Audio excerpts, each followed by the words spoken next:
আসসালামু আলাইকুম, সবাইকে শুভেচ্ছা জানাচ্ছি। মাসুম মাহবুব। সারাদিন বৃষ্টি পড়ছে।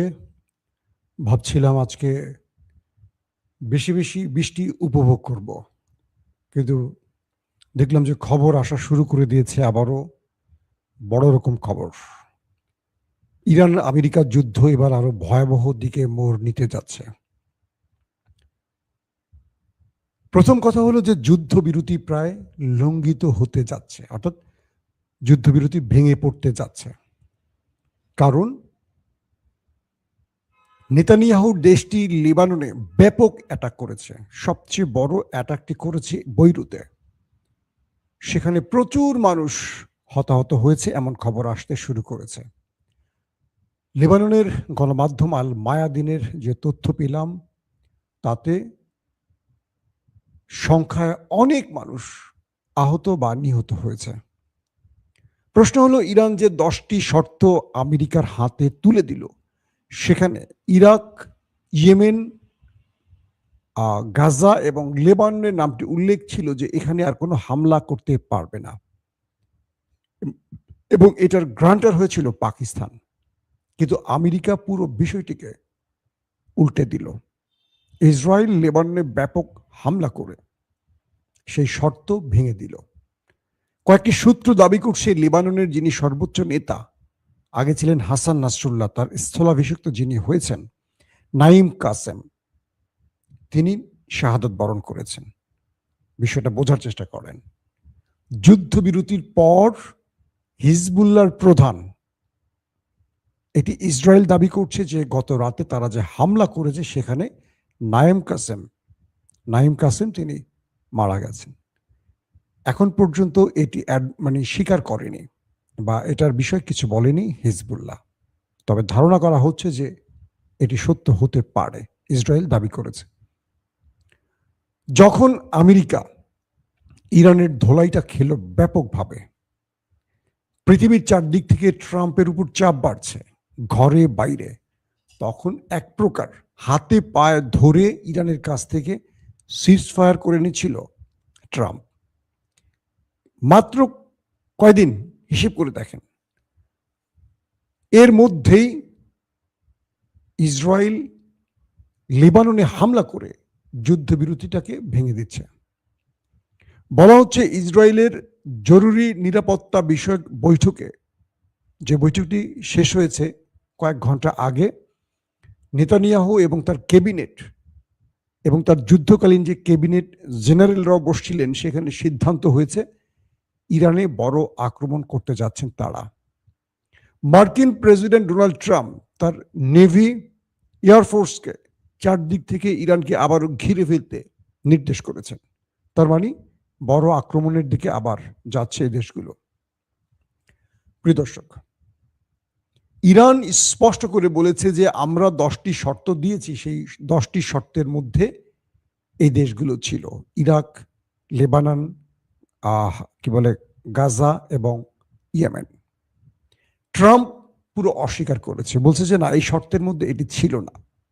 সঙ্গে সঙ্গে পাকিস্তান জানিয়ে দিয়েছে যে না, এই দেশগুলো ছিল শর্তের মধ্যে, কারণ মধ্যস্থতা করেছিল পাকিস্তানের ফিল্ড মার্শাল আসিম মনির এবং শাহবাজ শরীফ।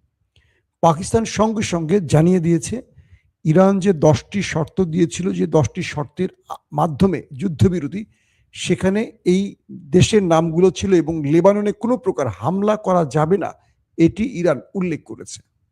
কিন্তু দেখেন, ট্রাম্প পূর্বের মতো আবারও মিথ্যাচার করছেন।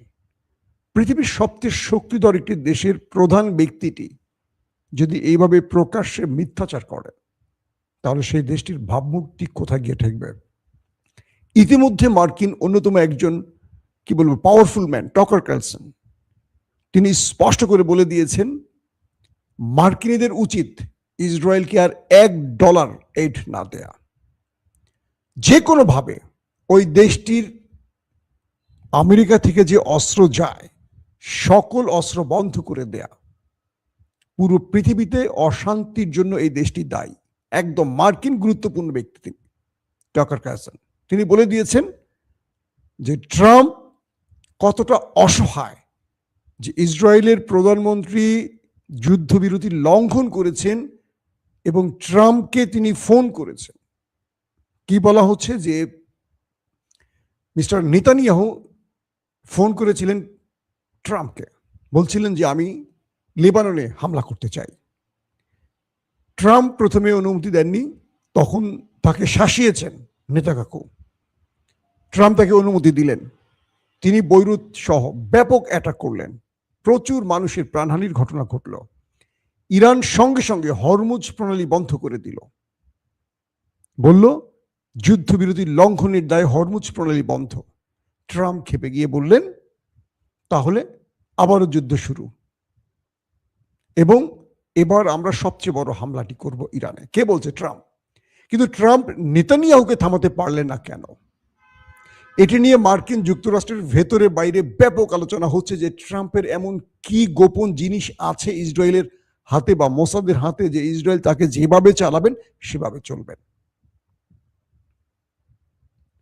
নেতানিয়াহু বুঝতে পারছেন এটি তার জন্য শেষ সুযোগ ছিল, কারণ এরপরে আর কোনো মার্কিন প্রেসিডেন্ট ওই দেশটির পক্ষে দাঁড়াতে পারবে না, কারণ স্বয়ং এই দেশটির ভেতরে 60-70% মানুষ ওই দেশটির বিরুদ্ধে চলে গেছে, মানে আমেরিকানরা ইসরায়েলের বিপক্ষে দাঁড়িয়ে যাচ্ছে। তো ট্রাম্পের আমলে তিনি যদি কোনো সফলভাবে কিছু করতে না পারেন, আগামীতে তিনি ব্যর্থ হবেন। তাই ট্রাম্পকে দিয়ে এই কাজগুলো করিয়ে নিচ্ছে। আর ট্রাম্প এই মুহূর্তে এমন একটি পজিশনে আছে, তার দেশের মানুষ তাকে এক শতকও বিশ্বাস করছে না। ট্রাম্প বলছেন যা জনগণ ধরে নিচ্ছে তার উল্টোটা। একটা প্রেসিডেন্টের এমন দুর্দশা এর আগে মার্কিন যুক্তরাষ্ট্র কখনো দেখেনি। দর্শক, পাকিস্তান বলছে যে ইরান আমাদের যে 10টি শর্ত দিয়েছিল এই দেশগুলো তাদের মধ্যে ছিল। আমেরিকা এটাকে মেনে নেওয়া উচিত শান্তি প্রক্রিয়ার জন্য। ইতিমধ্যে ইরানের প্রতিনিধি দল পৌঁছে গেছে পাকিস্তানে, আর অন দ্য ওয়ে পথে আছে মার্কিন ভাইস প্রেসিডেন্ট জেডি ভেন্স। তিনিও এই আলোচনায় থাকবেন। যখন আমেরিকা এবং ইরান আলোচনায় বসছে শান্তি প্রক্রিয়ার জন্য, তখন পৃথিবীর অন্য প্রান্তে বসে অশান্তি তৈরি করছেন আরেকজন নেতানিয়াহু। তাকে কেউ থামাতে পারছে না। অস্ট্রেলিয়া, ব্রিটেন, ইউরোপের আরো দেশগুলো স্পষ্ট ট্রাম্পকে বলেছে যে এই দেশগুলোকে শান্তি প্রক্রিয়ায় যুক্ত করা হোক, অর্থাৎ লেবাননে যেন ইসরায়েল আর কোনো হামলা না করে। কে বলছে? ইউরোপের দেশগুলো, যে শান্তি প্রক্রিয়া নষ্ট হতে পারে এমন কাজ যেন ইসরায়েল না করে, সেখানে তাকে থামাতে হবে। কেন ব্রিটেন?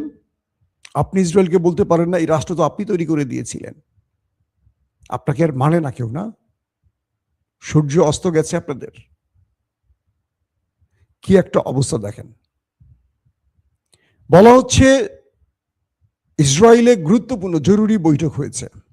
সেই বৈঠকে তারা ইরানের বিরুদ্ধে বড় আক্রমণের প্রস্তুতি নিচ্ছে। তারা বলছে ইরান আমাদের উপর আক্রমণের আগেই যেন আমরা আক্রমণ করতে পারি। ইতিমধ্যে তাদের ড্রোন ইসরায়েলে প্রবেশ করেছে। দুঃখিত, ইতিমধ্যে ইসরায়েলের ড্রোন ইরানে প্রবেশ করেছে। ইরান সেটাকে প্রতিরক্ষা ব্যবস্থার মাধ্যমে শুট করে ফেলে দিয়েছে। বলা হচ্ছে ইরান এখনো ধৈর্যের শেষ পর্যায়ে পর্যন্ত আছে। ইরান এখন পর্যন্ত পাল্টা আক্রমণ করেনি, কারণ ওরা চায় একটা যুদ্ধবিরতির লঙ্ঘন ইরান করুক। আবার আমেরিকার প্রেসিডেন্ট সরাসরি হুমকি দিচ্ছে যে তাদের বিমান বাহিনী এবং নেভিকে ইরানকে চারদিক থেকে ঘিরে ফেলতে, কারণ ইরান হরমুজ প্রণালী বন্ধ করে দিয়েছে। ট্রাম্প বলছেন ইরান তার শর্ত ভঙ্গ করেছে হরমুজ প্রণালী বন্ধের জন্য, কিন্তু ইসরায়েলকে দায়ী করছেন না ট্রাম্প যে লেবাননে তিনি এত বড় ম্যাসিভ আকারে ম্যাচাকার চালিয়েছেন। এটা হলো আমাদের ডোনাল্ড ট্রাম্পের চরিত্র। দর্শক, এখন আগামীকালকে পাকিস্তানের ইসলামাবাদে বৈঠকটি হবে দুই দেশের মধ্যে। এখান থেকে অনেক জিনিস তৈরি হচ্ছে। এক, এই যুদ্ধ বিরতিটা ট্রাম্প আসলে চেয়েছেন দুটো কারণে। এক, তিনি এই যুদ্ধে পেরে উঠছিলেন না। দুই, আমেরিকার ভেতরে তার উপর ব্যাপক চাপ সৃষ্টি হচ্ছিল এবং আমেরিকা প্রতিটি ধাপে ইরানের হাতে মার খাচ্ছিল। ইরানকে ক্ষতিগ্রস্ত করছিল তারা, সত্য কথা, কিন্তু তারা নিজেরা মার খাচ্ছিল, যেটা বিগত 50 বছর এরকম মার তারা খায়নি। কিন্তু ইরানের হাতে এইবার তারা যে ধোলাইটা খেয়েছে এটা ছিল কঠিন ধোলাই। কিন্তু ট্রাম্প তার যে চাবিটা, এটা যে ইসরায়েলের হাতে, এটি আবার বিশ্ব প্রমাণ পেল। এই একটি দেশ, টকার কারসন কি বলেছে, যে এই একটি দেশ পুরো পৃথিবীতে অশান্তি তৈরি করছে। আমেরিকানদের উদ্দেশ্যে তিনি বলছেন যে আপনারা $1 আর ওই দেশটিকে দেবেন না, একটি অস্ত্র ওই দেশকে দেবেন না। এই দেশ থেকে সাহায্য নেয়, এই দেশ থেকে অস্ত্র নেয়, আর পুরো পৃথিবীতে অশান্তি তৈরি করছে সেই দেশটি। বুঝতে পারছেন, মার্কিনীরা এবার ওই দেশটির প্রতি তাদের ব্রিটিশ না ঘৃণা চলে এসছে। পুরো পৃথিবী একটি সুসংবাদ পেয়েছিল যুদ্ধবিরতির মাধ্যমে যে শান্তি হওয়া হয়তোবা ফিরবে। চিন্তা করেন কোথায় হরমুজ প্রণালী আর বাংলাদেশের অবস্থা দেখেন। আমি যেখানে যাই দীর্ঘ লাইন, রাস্তায় মাইলের পর মাইল, মানুষ তেলের জন্য পাগল হয়ে গেছে। বাইক যারা চালায় প্রয়োজনীয়ভাবে তারা রাস্তায় দাঁড়িয়ে আছে সকাল থেকে রাত পর্যন্ত বাইকে তেল নেবার জন্য, সকাল থেকে রাত। গ্যাস বন্ধ হয়ে গেছে। আমি আমার নিজের প্রয়োজনে এক জায়গায় আটকে গেছি, কোথাও মুভ করতে পারছি না, আমার অনেক জরুরি কাজ আটকে আছে, না তেল পাচ্ছি না গ্যাস পাচ্ছি। বহুদিন পর গ্যাস নিয়েছি গাড়িতে, এখন তেল নেওয়ার জন্য আমার প্রায় গ্যাস শেষ হয়ে যাচ্ছে। মানে যখনই খবর পাই পাম্পে তেল আসছে, আমার ড্রাইভার যায় তেল আনার জন্য। প্রতিদিন আমার কয় লিটার গ্যাস যায় বলেন এই তেল আনতে গিয়ে?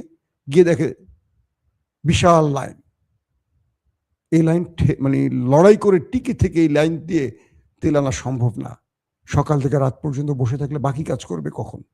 আবার ফিরে আসছে। যদি বাংলাদেশের এই পরিস্থিতি হয়, পুরো পৃথিবীর দৃশ্য কি হচ্ছে বলেন আপনারা? এখন আমরা যে বিষয়টি বুঝতে পারছি সেটি হলো, নেতানিয়াহু টেলিফোনের পর ট্রাম্প তার চরিত্র আবার পাল্টে দিলেন। তিনি একদিকে আলোচনা করছেন ইরানের সাথে, আরেকদিকে যুদ্ধের প্রস্তুতি নিচ্ছেন ইরানের বিরুদ্ধে। ইরান তার সবচেয়ে ভয়ঙ্কর মিসাইলগুলো আবারও আপলোড করেছে, কারণ যে কোনো সময় ওই দেশটি ইরানে হামলা করবে, যে কোনো সময়। হয়তো আমার এই লাইভের মধ্যে আক্রমণ শুরু হয়ে গেছে, আমি জানি না এই মুহূর্তের আপডেট, কারণ আমি আপনাদের সাথে সরাসরি লাইভে আছি। এক বাক্যে বলতে পারি যুদ্ধবিরতি লঙ্ঘনের পথে। এখন যদি পৃথিবীর পরাশক্তিগুলো ওই দেশটিকে চেপে না ধরে, তাহলে এটি আরো ভয়াবহ আকার ধারণ করবে। কারণ ট্রাম্প বলছে তারা ইরানে ইতিহাসের সবচেয়ে ভয়াবহ হামলা এবার করবে, আর ইরান বলছে তাদের সবচেয়ে ভয়ঙ্কর মিসাইলগুলো তারা আপলোড করেছে, জাস্ট একটা সুইচ টিপ দেওয়ার অপেক্ষায় আছে। এখন যদি বিষয়টি এরকম হয় যে আমেরিকা জড়াবে না, ইরান ইসরায়েল লড়াই করবে, তাহলে কি হবে? যদি এটা হয়, এটা মন্দ হয় না।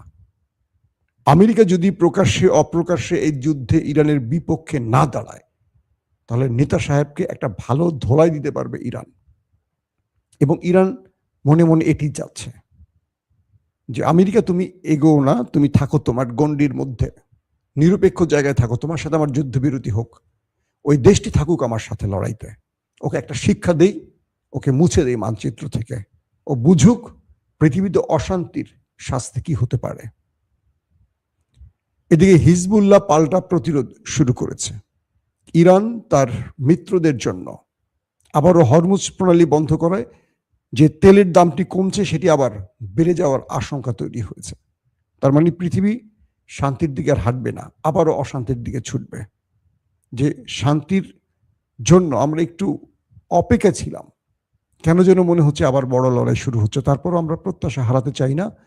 পৃথিবীর বড় বড় এস্টাবলিশমেন্ট জড়িয়ে যাচ্ছে এটার মধ্যে। পাকিস্তানে কালকে শুরু হচ্ছে আমেরিকা ইরানের বৈঠক।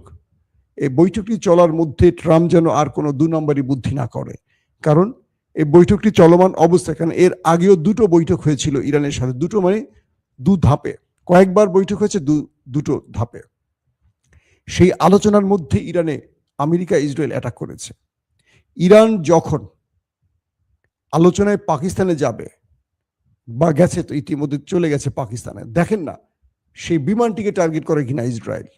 কারণ তারা গুপ্ত হত্যা নাম্বার 1 পৃথিবীতে। তারা বীরের মতো সামনের থেকে মারতে পারে না, গুপ্তভাবে মানুষকে মারে। সারা পৃথিবীতে গুপ্ত হত্যায় মোসাদ 1 নম্বরে আছে, জানেন আপনারা। এখন ইরান হুঁশিয়ারি দিয়েছে যে এই হত্যাযজ্ঞ বন্ধ না করলে বা তাদের শর্তের মধ্যে যদি এই দেশগুলোকে না আনা হয়, এই যুদ্ধবিরতি ইরান মানবে না। ইরান আগের মতো আবারও শত্রুর বিরুদ্ধে অ্যাটাক শুরু করবে। আর সেই আশঙ্কাটা হয়তো আজ রাতে ভেঙে যেতে পারে, অর্থাৎ আজ রাত থেকে আবারও বড় আক্রমণের দিকে যেতে পারে এই 3টি দেশ। এখন দেখতে চাই আমরা আসলে শেষ পর্যন্ত কি হয়। দর্শক ভালো থাকবেন, আমরা ইনশাআল্লাহ সন্ধ্যার পর আবারও লাইভে আসার চেষ্টা করব। তখন আপনাদেরকে আরো বিস্তারিত খবর দেওয়ার চেষ্টা করব। এখনকার মতো বিদায় নেই, প্রত্যেকে ভালো থাকবেন। আল্লাহ হাফিজ। ওপেন দাইস মানে সত্যকে সত্য বলা, মিথ্যেকে মিথ্যে বলা। আমরা শোনা কথা নয়, চোখে যা দেখি তাই বলি।